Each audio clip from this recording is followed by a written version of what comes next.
एक व्यक्ति तेज दोपहर के अंदर मजदूरी कर रहा था। तभी वो देखता है कि दूर से एक काफिला आ रहा है, जिस काफिले में एक गाड़ी है और उस गाड़ी को लोगों ने चारों तरफ से घेर रखा है। गाड़ी के ऊपर शांत रूप से एक लड़की बाहर निकली हुई है और उसके गले में ढेर सारे फूल मालाएं हैं और लोग चारों तरफ से उसकी जय जयकार कर रहे हैं। वो खड़ा होकर उस काफिले को देखने लगता है, लेकिन देखते ही देखते वो काफिला उसके पास आ जाता है और वो लड़की उस गाड़ी से उतरकर सीधा उसके पास आती है और कहने लगती है कि मैं ज़िला कलेक्टर बन गई हूँ। अब इस बात को सुनने के बाद उस लड़की को गौर से देखने के बाद जो वह व्यक्ति था जो मजदूरी कर रहा था, उसकी आंखों से आंसू निकलने लगते हैं और वह फूट फूट कर रोने लगता है। आखिर कौन थी वो लड़की और कौन था वो व्यक्ति जो वहाँ पर मजदूरी कर रहा था? पूरी कहानी की सच्चाई जानने के लिए वीडियो को अंत तक ज़रूर देखिए। एक गांव के अंदर एक पिता रहते हैं, जो पिता मेहनत मजदूरी करके अपनी बेटी का पालन पोषण कर रहे हैं। पिता का नाम है सुखबीर। सुखबीर की पत्नी की मौत काफ़ी दिन पहले हो चुकी है और उसके बाद से वह अपनी बेटी को माँ और पिता दोनों का प्यार दे रहे हैं और अपनी बेटी को पाल पोस कर बड़ा कर रहे हैं। धीरे धीरे समय बीतता है और समय के साथ साथ जो बेटी होती है वह 12वीं क्लास में आ जाती है। बेटी का नाम था सुषमा। सुषमा जो कि पढ़ने लिखने में काफ़ी ज़्यादा होशियार है और इस बात को सुषमा के टीचर भी जाना करते हैं। अब उसकी 12वीं क्लास के एग्ज़ाम हो जाते हैं और एग्ज़ाम होने के बाद उसका जैसा ही रिजल्ट आता है तो पूरे गांव में इस बात का हल्ला मच जाता है, क्योंकि सुषमा ने पूरे ज़िले को टॉप किया था। अब इस बात को चारों तरफ अफरा तफरी मच गई थी और यह बात घूमते घूमते सुषमा के पिता सुखबीर के पास भी पहुंच जाती है। अब सुखबीर इस बात को सुनकर ज़्यादा तो समझ नहीं पाता, बस ये समझता है कि उसकी बेटी ने कोई अच्छा काम किया है। उसके बाद सुषमा आकर अपने पिता को बताती है कि पिताजी, मैंने ज़िले को टॉप किया है। क्योंकि सुखबीर ज़्यादा पढ़ा लिखा नहीं है तो उसे इन सब चीज़ों से कोई ख़ास फर्क नहीं पड़ता। लेकिन तभी थोड़ी देर बाद सुषमा के एक टीचर जो उसके स्कूल में पढ़ाया करते थे वो सुखबीर के पास जाते हैं और उससे कहते हैं कि तुम्हारी बेटी पढ़ने लिखने में बहुत ही ज़्यादा होशियार है और तुम इसे आगे ज़रूर पढ़ाना। क्योंकि जिस गांव के अंदर सुषमा रहा करती थी वहां पर लड़कियों को 12वीं क्लास से आगे पढ़ाया नहीं जाता था। इसी वजह से वो टीचर सुषमा के घर पर आए थे और उसके पिता से कहने लगे थे कि तुम्हारी बेटी पढ़ने लिखने में काफ़ी ज़्यादा होशियार है और तुम्हें इसे आगे पढ़ाना ही होगा। अब इस बात को सुनकर सुखबीर हैरान में पड़ जाता है, लेकिन फिर जब वो देखता है कि इतने बड़े टीचर यहाँ पर मुझसे यह बात कहने के लिए आए हैं तो कोई ना कोई बात तो होगी मेरी बेटी में। इसके बाद जो सुखबीर होता है वो तय कर देता है कि वो अपनी बेटी को बाहर शहर में पढ़ने के लिए भेजेगा। अब गांव में चारों तरफ जैसे इस बात का पता चलता है तो सभी लोग सुखबीर की इस बात का मजाक उड़ाते हैं और कहने लगते हैं ना कहीं तेरी बेटी कलेक्टर बनेगी। इसके बावजूद भी जो सुखबीर होता है वो अपनी बेटी को शहर भेजने की तैयारी करने लगता है। अब यह बात जैसे सुषमा को पता चलती है तो अपने पिता से मना करती है, कहती है कि पिताजी, गांव में सभी लोग आपका मजाक उड़ा रहे हैं और मैं नहीं चाहती कि मेरी वजह से आपका उपहास हो, तो आप बेशक से मुझे मत भेजिए, मैं आगे नहीं पढ़ना चाहती। लेकिन जो सुखबीर होता है अपनी बेटी को समझता है और कहता है कि बेटी, लोगों का काम है हमारा मजाक उड़ाना, लेकिन हमारा काम है उन सब को बिना सुने आगे बढ़ना और आगे बढ़कर लोगों को एक अलग चीज़ करके दिखाना। इस बात को सुनकर जो सुषमा होती है उसके अंदर भी जोश भरता है और वह भी पिता के कहे अनुसार शहर जाकर पढ़ने के लिए राजी हो जाती है। इसके बाद जो सुखबीर होता है अपनी बेटी का एडमिशन पास ही के शहर के एक सरकारी कॉलेज में करा देते हैं। एडमिशन कराने के बाद जो सुषमा है वो उस कॉलेज में जाने लगती है।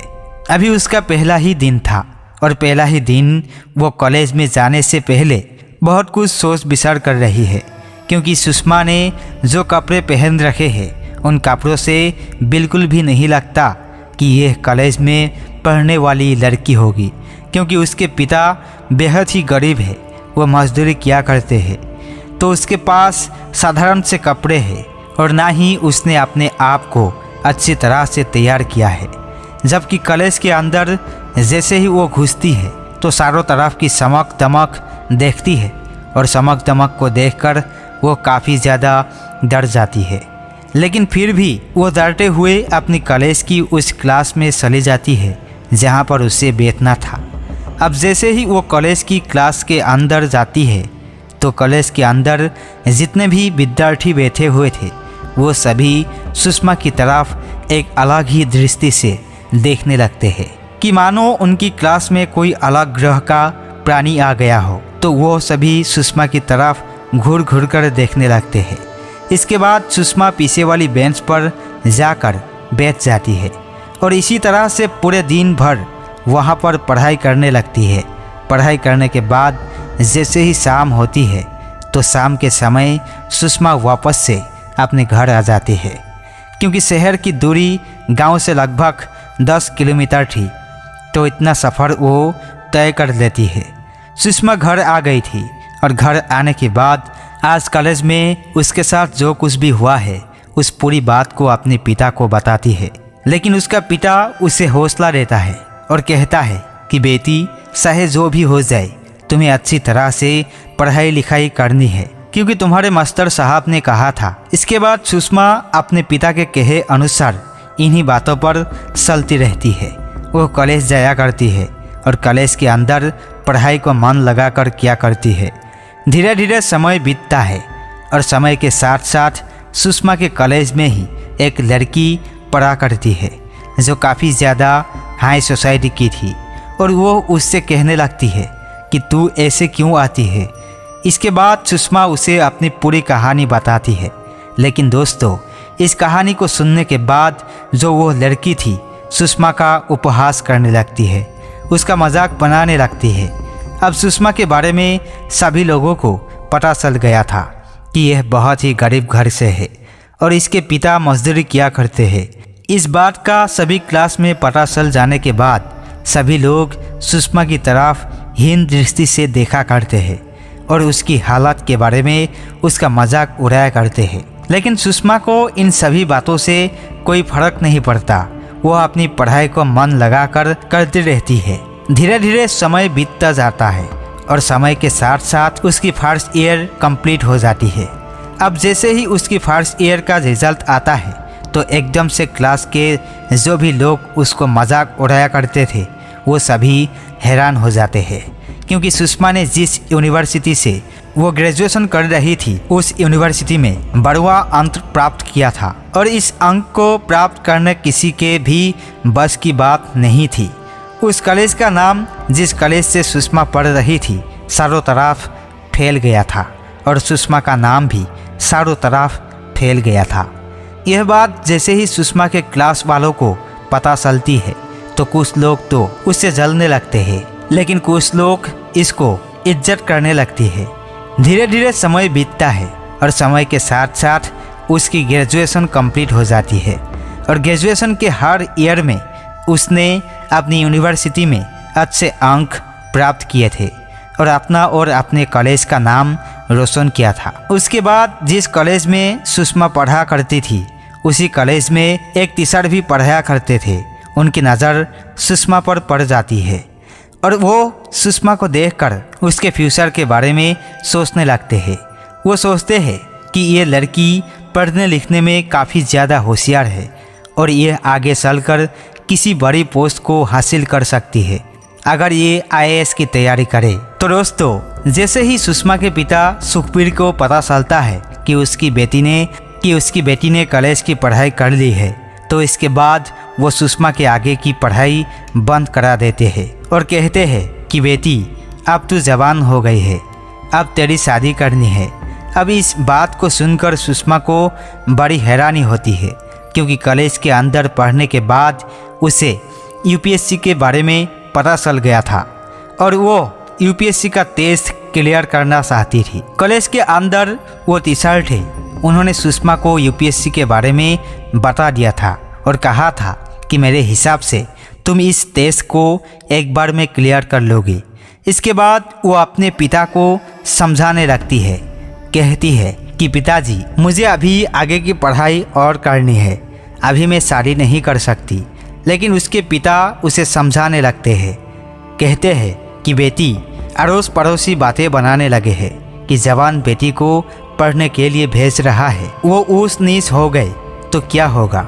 लेकिन तभी सुषमा अपने पिता को समझाती है कि पिताजी जब मैंने 12वीं क्लास को टॉप किया था तो उस टाइम पर लोगों ने आपका मजाक उड़ाया था, लेकिन आपने लोगों की नहीं सुनी थी, तो एक बार और मत सुनिए और उसके बाद देखो मैं क्या करती हूँ। इस बात को सुनकर सुषमा का पिता उससे कहने लगता है कि बेटी वो सब तो ठीक है, लेकिन अब मेरे पास इतने पैसे नहीं है कि मैं तेरी आगे की पढ़ाई का खर्चा उठा सकूं, तो इसी वजह से आप मैं तुम्हें आगे पढ़ाने में सक्षम नहीं हूं, तो आप तुम आगे की पढ़ाई नहीं कर सकती। इसके बाद जो सुषमा होती है वो अपना मन उदास करके ऐसे ही घर के अंदर बैठी रहती है और धीरे धीरे कुछ समय बीत जाता है। लगभग 10 से 15 दिन बीते थे। 10 से 15 दिन के बाद उनके घर पर एक व्यक्ति आता है और वो सुषमा के पिता से बात करने लगता है और वो उनसे कहता है कि आपको कॉलेज के टीचर ने बुलाया है और आपको मेरे साथ चलना होगा। यह अपनी गाड़ी लेकर आया था, तो उसके बाद जो सुषमा के पिता होते हैं वो सुषमा के पास उस गाड़ी में बैठ जाते हैं और वहाँ पर पहुँच जाते हैं। वहाँ जाकर वो देखते हैं तो वो वही टीचर था जो सुषमा के बारे में सोचा करता था कि एक बार में यूपीएससी को क्रैक कर लेगी। उसके बाद जो टीचर होता है सुषमा के पिता को समझाने लगता है, क्योंकि उस टीचर ने पता कर लिया था कि सुषमा के पिता उसे आगे नहीं पढ़ाना चाहते और उस टीचर की दिलो तमन्ना थी कि सुषमा पढ़ लिख कर एक अच्छी सी पोस्ट को हासिल करे। तो वो उसके पिता को समझता है और कहता है कि तुम अपनी बेटी को पढ़ने से मत रोको और ये अच्छी सी पोस्ट को हासिल करेगी और तुम्हारा नाम रोशन करेगी, साथ में तुम हमारे गांव का नाम भी। लेकिन सुषमा का पिता अपनी इस पूरी मजबूरी को उस टीचर को बता देता है और कहता है कि साहब मेरे पास इतने पैसे नहीं है जो मैं अपनी बेटी की आगे की पढ़ाई करवा सकूं। इसके बाद वो टीचर थोड़ी देर तक सोच विचार करता है और सोच विचार करने के बाद कह देता है कि तुम इस चीज़ की चिंता मत करो, अगर तुम्हारे पास पैसे नहीं हैं तो तुम्हें एक भी पैसा देने की ज़रूरत नहीं है। तुम्हारी बेटी की आगे की पढ़ाई मैं करवाऊंगी, जितना भी खर्चा आएगा उसके लिए सरकारी स्कीम में निकालती है, अगर वो भी नहीं हो पाएगा तो मैं अपने पास से तुम्हारी बेटी की पढ़ाई में खर्चा लगा दूंगा। अब इस बात को सुनने के बाद जो सुषमा का पिता है वो भी अपनी बेटी को आगे की पढ़ाई करवाने के लिए राजी हो जाता है और यह बात तय हो जाती है कि इसके बाद जो सुखबीर होता है अपनी बेटी को आगे की पढ़ाई करने के लिए भेज देता है और उसे 1 साल का समय देता है। वो टीचर सुषमा को अब दिल्ली भेज देता है। आगे की पढ़ाई करने के लिए दिल्ली भेज दिया गया है और एक अच्छे से कोचिंग सेंटर में उसका एडमिशन करवा देता है। टीचर सुषमा का पूरा खर्चा उठाने लगता है और उससे कह देता है कि बेटी तुम्हें पढ़ लिख कर अपने शहर का नाम रोशन करना है और अपने गांव का नाम रोशन करना है। इसके बाद सुषमा दिल जान लगाकर पढ़ाई करती है और पढ़ाई करने के बाद उसने टेस्ट को क्लियर कर लिया था और ये एक ज़िला कलेक्टर बन गई थी। अब जैसे ही वो ज़िला कलेक्टर बनती है तो यह बात वह अपने उस टीचर को बताती है और इस बात को सुनने के बाद उसका टीचर बड़ा ही खुश होता है। उसके बाद वो टीचर सुषमा को अपने साथ गाड़ी में लेता है और चारों तरफ यह खबर फैल गई थी कि एक पिछड़ से गांव की लड़की जिला कलेक्टर बन गई है। तो सभी लोगों की भीड़ उसको बधाई देने के लिए वहां पर आ जाती है। जो टीचर होते हैं गाड़ी का इंतज़ाम करते हैं और उस गाड़ी में सुषमा को सनरूफ के जरिए बाहर निकालते हैं और चारों तरफ लोगों की भीड़ उसे घेर लेती है और इसी तरह से वो गांव की तरफ जाने लगते हैं। अब गांव के अंदर ये काफिला चारों तरफ घूम रहा था और घूमते घूमते हुए पता करते हैं सुषमा के पिता के बारे में। तो सुषमा का पिता एक जगह पर मजदूरी कर रहा था दोपहर के समय में। इसके बाद वो सुषमा के काफिले को लेकर सीधा वहीं पर पहुंच जाते हैं और वहां से ही जाकर गाड़ी रुकती है। तो सुषमा के पिता सुखबीर दूर खड़े होकर उस काफिले को देख रहे थे और एकदम से सुषमा उस गाड़ी से उतरती है और अपने पिता के पास जाने के बाद कहती है कि पिताजी, मैं कलेक्टर बन चुकी हूँ। अब इस बात को सुनने के बाद जो सुखबीर होता है उसकी आंखों से आंसू झरझर बहने लगते हैं और वो फूट फूट कर रोने लगता है और अपनी बेटी को गले से लगा लेता है। इसके बाद सुषमा अपने पिता को अपने साथ लेती है और अपने साथ लेकर उसी गाड़ी में गांव में चारों तरफ इधर उधर घूमने लगती है।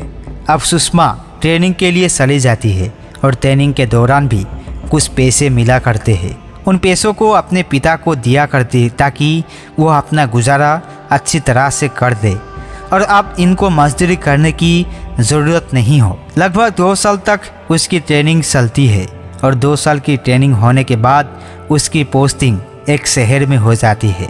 वहाँ पर उसे सरकारी आवास मिलता है और उसी आवास के अंदर वह अपने पिता को ले जाती है। अब जो लोग उसके पिता का मजाक उड़ाया करते थे कि बेटी को पढ़ने के लिए भेजेगा, कोई ऊंच नीच हो गई तो कौन जिम्मेवार होगा, वो सभी सुषमा की बढ़ाई किया करते हैं और उसके पिता से बार बार कहा करते कि धन्य है तुम्हारी बेटी जो इतनी मेहनत करके गरीबी से इतने ऊंचे स्थान को हासिल किया। सुषमा उस टीचर का भी बहुत बहुत धन्यवाद करती है और उससे कहती है कि अगर आपको ज़िंदगी में कभी भी मेरी ज़रूरत हो तो आप एक बेटी के हक से मुझसे कुछ भी मांग सकते। मैं आपकी बहुत बहुत आभारी हूँ। अगर आप नहीं होते तो मैं इस चीज़ को हासिल नहीं कर पाती। उसके बाद सुषमा वहाँ पर रहने लगती है और इसी तरह से उनका समय व्यतीत होने लगता है। तो दोस्तों, यह थी कहानी एक गरीब लड़की की जिसने बचपन से बहुत कुछ झेला, लेकिन उसके बाद भी वह कलेक्टर बन गई और अपना और अपने गांव का नाम रोशन किया। आप क्या कहना चाहते हो सुषमा के बारे में? आप क्या कहना चाहते हो टीचर के बारे में? आप क्या कहना चाहते हो उन अध्यापक के बारे में जिन्होंने सुषमा को सहारा दिया और उसे एक IAS ऑफिसर बना दिया? आपकी जो भी राय होगी कमेंट सेक्शन में लिख सकते हो, लोगों के साथ शेयर कर सकते हो। इन कहानियों को सुनाने का उद्देश्य किसी को परेशान करना बिल्कुल भी नहीं है। ये कहानी आपको इसलिए सुनाई जाती है ताकि आप लोग इन कहानियों में से कुछ ना कुछ सीख सको और अपने जीवन में उस चीज़ को अप्लाई कर सको। मिलते हैं किसी नेक्स्ट वीडियो में नए टॉपिक के साथ। तब तक के लिए जय हिंद, जय भारत, वंदे मातरम।